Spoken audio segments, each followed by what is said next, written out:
Hello everyone and welcome back for another video.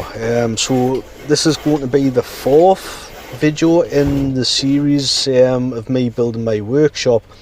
So in this video I am going to be showing the process of me doing the windows and the door. So something to note here, I had every intention of using PVC windows. The idea was for me to actually go on to Facebook Marketplace, somewhere like that, and I did actually go on to Facebook Marketplace. I messaged several people asking, for different sizes of the windows, pretty much go pick it up and put the window in. That was the plan. However, people just weren't getting back to us, weren't messaging back at all. So what I decided to do was to actually, a little bit crude it is, but I did decide to kind of go half and half. So I used some perspex plastic, or a window if you want to call it a window. And what I'm actually doing here, I'm just making the sill. So you can see the process I went through. It was a little bit time consuming. It looked like it went a lot quicker than it did, but there was quite a bit of work involved in it. So as you can see, I've got a groove underneath, and for those of you that don't know, the groove underneath is actually to stop the rain when it drips down to actually travel back into the building. That's what that little groove's for. So there I've just actually cut out the notches, and this is just going to fit into the window opening, as you can see. So now you can see the profile of the window sill, and I did exactly the same for the other side, and this will eventually have some trim going round. So I did actually take it back off, and I ended up creating a bit of a rebate on the inside. There was a bit of a gap on the underside of the sill which I wasn't too happy with, so I did decide to create a bit of a rebate, and this just fits in better, it keeps it in place better.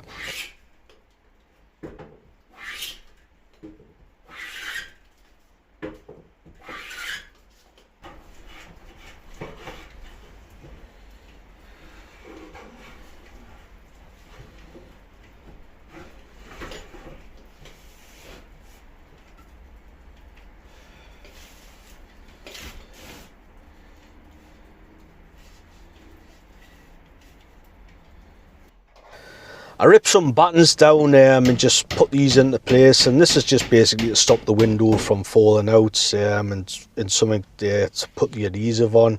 So all of these were friction fits. I've basically had to tap them in with a hammer. Then I just fix them into place with a few screws. I didn't glue any of these. I did think about it, but I decided against it, just in case I need to take the battens off for any reason, replacing the window and such. I just thought it would be nice and easy just to screw them.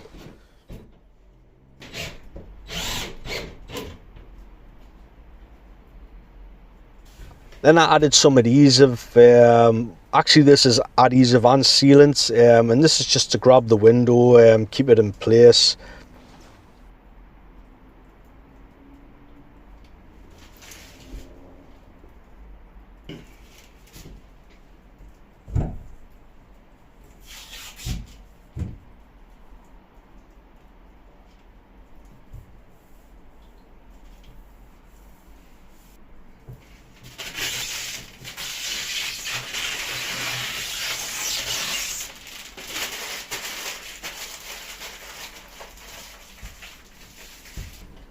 I just use these couple of chocks just in case the wind should pick up, just to keep it into place, because I do have to actually come back and put some extra timber in, which I didn't have ready. So with that being done, obviously I went to the outside and sealed it from the outside. This is quite good stuff. I've never used it before.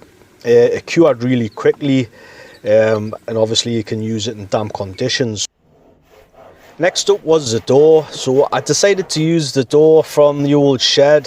To look at it, it does actually look a bit worse for wear, but it is just basically cosmetic.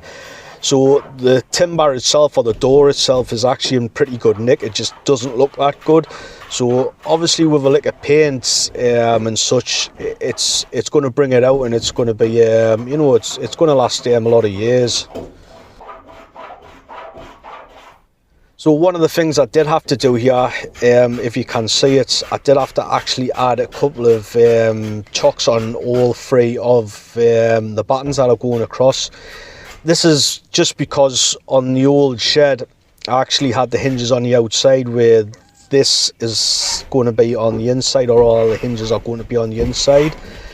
So I did actually have to take a little bit of material off. It wasn't anything excessive.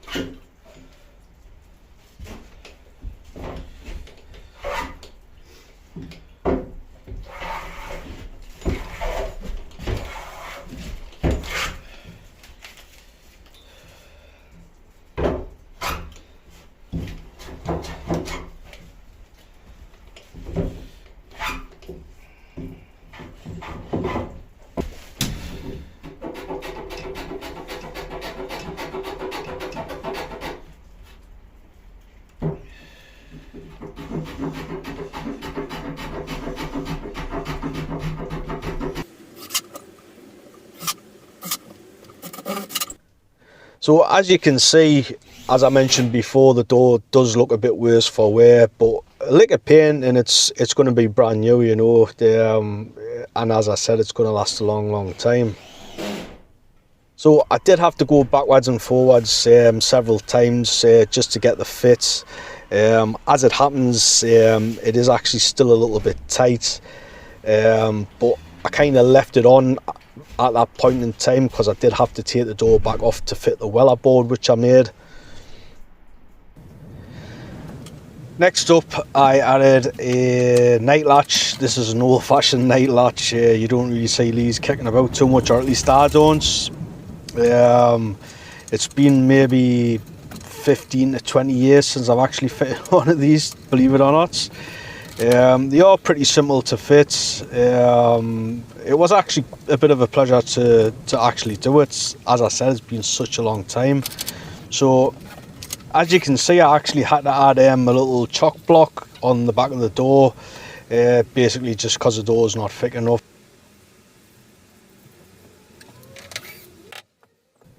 I have to admit, this was actually a little bit weird.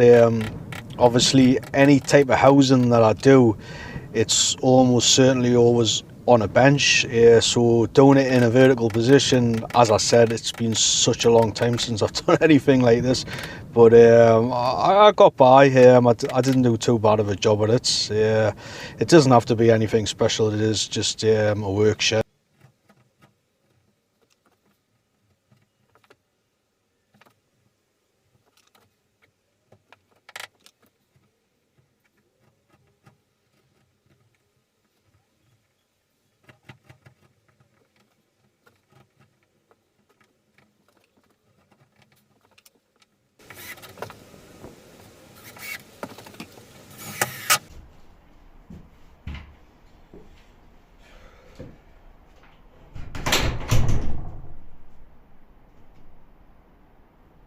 Next up, I fitted the weller board to the door. Same sort of process, the same way I made the windows. I made this a little bit after the windows. The only difference with this is just more of a quadrant. Same sort of thing, it has got the groove underneath. And again, just using the same sealant, adhesive.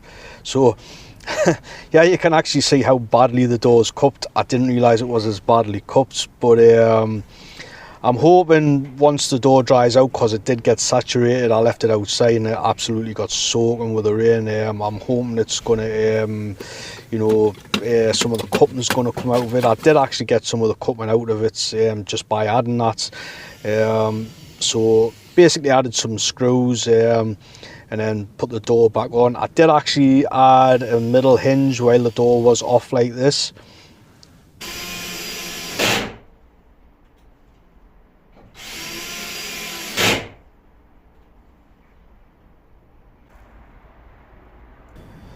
I added some sealant, and this is just so water can't get down in the back of the weller board here. This is good practice. Obviously the door is going to get painted as well in due course.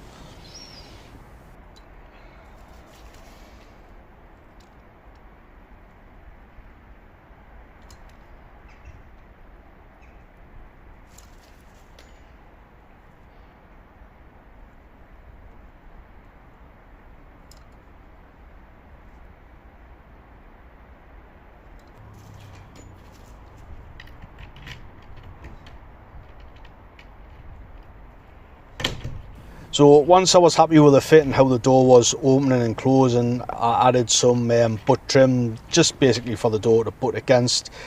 I do actually need to add some architrave, which is going to go around the windows and the doors, but that's going to be on another video. And that's pretty much it for this video, guys. If you like what you're seeing, give us a like, give us a sub if you're not already subbed. Let us know what you think, give us some suggestions, let us know what I can do better. And until the next time, I shall speak to you guys later.